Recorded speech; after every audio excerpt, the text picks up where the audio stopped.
President Trump was willing to go and pick a fight that few Republicans ever want to get into. And he has fought with the media every step of the way. He's not afraid of it. And this was the result of it. Trump has scored big league with this new revelation, with his whole battle with the media companies. Folks, I think you're going to like this, all right? I don't know about you, but I am having extreme schadenfreude right now over all the fake news outlets who Donald Trump is absolutely sticking it to in the court system. It is absolutely glorious, and you will see what I mean right now. But first, do me a big favor here, like our video and share it around so we can keep bringing you all this great, hard-hitting content. And as always, Patriots, I'm your host, Darian, and this is Resist the Mainstream. That we haven't mentioned yet, and that is that CBS News agreed to pay a settlement to President Trump after this. This is from Paramount Global, right? And they have a merger that they want to get through in front of the federal government. Might have led to this settlement. It says that the company has agreed that in the future, 60 Minutes will release transcripts of interviews with eligible U.S. presidential candidates after such interviews have aired, subject to redactions as required for legal or national security concerns, because this had to deal with... Should have been the policy already, all right? Stop hiding stuff and editing things. Kamala Harris's interview with 60 Minutes, and if they edited it, okay? So here's what aired. Well, let's start with October 7. 1,200 people were massacred. 250 hostages were taken, including Americans. Women were brutally raped. And as I said then, I maintain Israel has a right to defend itself. We would. And how it does so matters. Far too many innocent Palestinians have been killed. This war has to end. And Trump and his team said, 60 Minutes by editing put his thumb on the scale right before the election. Yeah, and the fact that the only reason any of this happened, much like with the University of Pennsylvania decision, the only reason any of this happened is because President Trump was willing to go and pick a fight that few Republicans ever want to get into. And he has fought with the media every step of the way. He's not afraid of it. And this was the result of it. And I love the fact that the new rule with CBS, where they release the full unedited transcripts, is called within the building the Trump rule. And that will live on long after Trump is gone. And just a reminder of, the guy is unafraid to take on any entity that is in his way, and it winds up paying off. And it turns out that you actually can go up against the system and actually put up some wins like this. Well, initially it's 16 million. It could go much higher. It could go as high as 30 million. It's a stunner. Charlie, nice to see you. Look, I have criticized Trump a lot. Sometimes people get mad at me for it, but I have no criticism here. God bless him for going after these disgusting media entities. I think it's amazing. And you can tell the fake news media is so upset and salty about it. If you look at a CNN article covering this, for instance, they say that it was embarrassing that Paramount, the parent company of CBS, settled. And the reason why they claim it's humiliating is that the so-called legal experts said, oh, this case is a joke. Donald Trump's case has no merit. It's a slam dunk for CBS. They should have gone to trial, blah, blah, blah, blah, blah. Right. Yeah. Then why didn't they do it?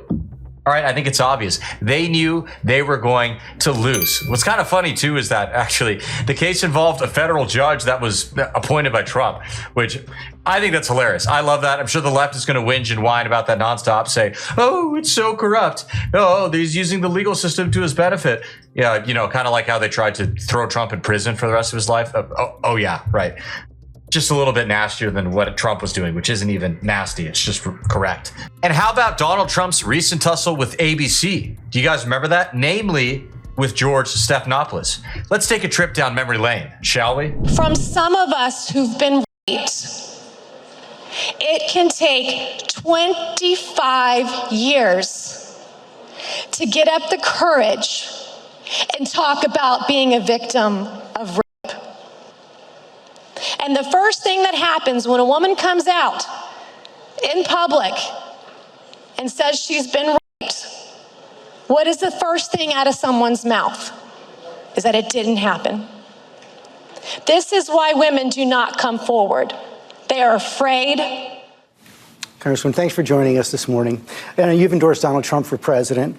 Judges and 2 separate juries have found him liable for rape and for defaming the victim of that rape. How do you square your endorsement of Donald Trump with the testimony we just saw? Well, I will tell you, I was raped at the age of 16. And any rape victim will tell you, I've lived for 30 years with an incredible amount of shame over being raped. I didn't come forward because of that judgment and shame that I felt. Yes, you heard that correctly. Talk about defamatory. Well, guess what?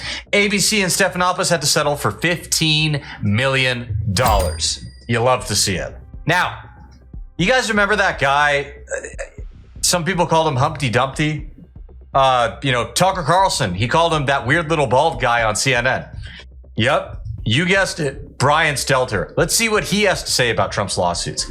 He is upset. CBS did nothing wrong here, but its parent company is paying the price anyway because of President Trump's highly unusual litigation strategy. This is now a playbook of sorts for the president because he won a settlement from Disney's ABC last December, also a settlement from Mark Zuckerberg's Meta, and now a settlement from Paramount Global.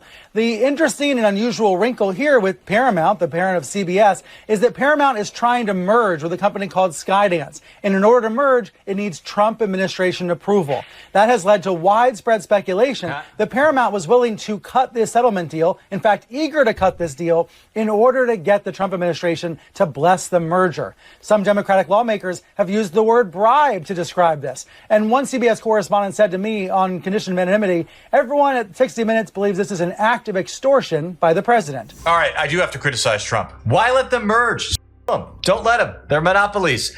Break them up. Break them up. But let me show you the new statement we have from Trump's legal team, the way he is portraying this as a victory this morning, because I think it's really telling, Kate. Here's the statement obtained by CNN. Quote, with this record settlement, President Trump delivers another win for the American people as he, once again, holds the fake news media accountable for their wrongdoing and deceit. CBS and Paramount Global realized the strength of this historic case and had no choice but to settle. President Trump will always ensure that no one gets away with lying to the American people. So that statement is exactly why CBS News journalists did not want the parent company to settle. That statement is exactly what 60 Minutes correspondents feared would happen. Trump coming out and claiming victory, even though he actually had a very weak case. Legal experts told CNN it was frivolous and ridiculous. They said that CBS could easily win in court if it had chosen to go that route. Yet they did not. According to Tucker Carlson, it's not my nickname, okay, weird little bald guy on CNN. They didn't do it. And I think it's because they thought they were going to lose. Because let's be real, the court system, generally speaking, is extremely stacked in favor of the left and against people who defect from them. But I don't know. I guess we're getting a little bit more lucky again, us conservatives. So it's great. I love it. With all that being said, everybody, thank you for tuning in. We truly appreciate it. As always, Patriots, what'd you think? I want to hear your thoughts. Let us know in the comments, all right? And if you haven't already, hit that subscribe button down below. So we'll see you again soon. Thank you to our returning subscribers. We love you. God bless everybody.